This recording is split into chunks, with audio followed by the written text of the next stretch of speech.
Welcome to Academic Intercession, and today we're going to be praying scriptures on the topic of getting to know students, emphasizing the importance of relationship building and valuing others above ourselves, drawing from Malachi chapter 4, Proverbs chapter 21, verse 1, Ephesians chapter 1, verses 17 through 21, and 1 Samuel 16, verses 1 through 7. Let's pray.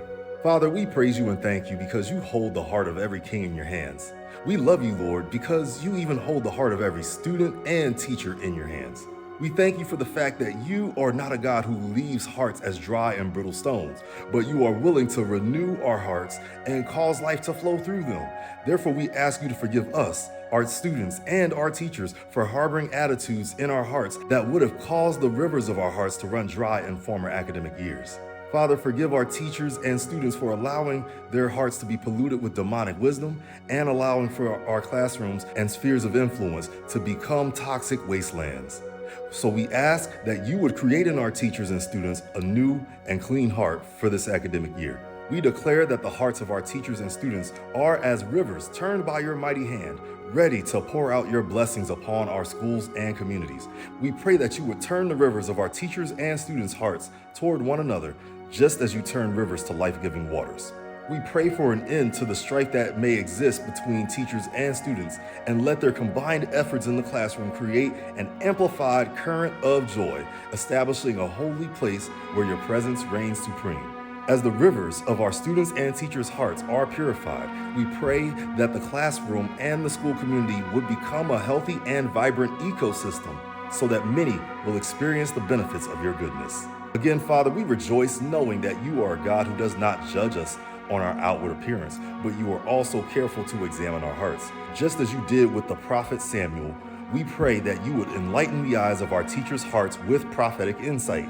Give our teachers the grace to know you, Lord, and how you see humanity. Just as Samuel approached the house of Jesse in peace, may our teachers, in view of God's mercy, offer themselves as a holy and pleasing sacrifice unto the Lord, and thus approach our students in peace. Just as Jesus made himself our peace through the shedding of his blood, may our teachers skillfully make the sacrifices necessary to destroy the hostility that the powers of darkness have manipulated to separate our students from God's plans and purposes. As you did with Samuel unto David, enlighten the eyes of our teachers to know the hope to which our students have been called. As you did with Samuel unto David, enlighten the eyes of our teachers to know the riches of your glorious inheritance found in our students who have the faith to believe that their God-given education will work for their good.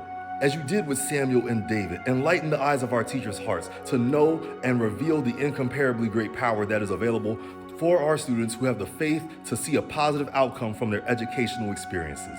May our students come to recognize their education as an opportunity to experience the same power that raised David to his throne and even raised Jesus from the dead to be seated in heavenly places far above all rule and authority, powers and dominions, and every name that is invoked not only in this age but the one to come.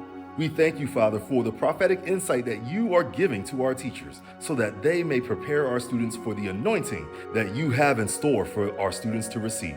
Like Samuel, may our teachers be quick to listen, slow to speak, and slow to anger, so that they may appropriately dispense wisdom and knowledge to our students as our students wait for the moment by faith to be seated in the heavenly realms with Christ Jesus.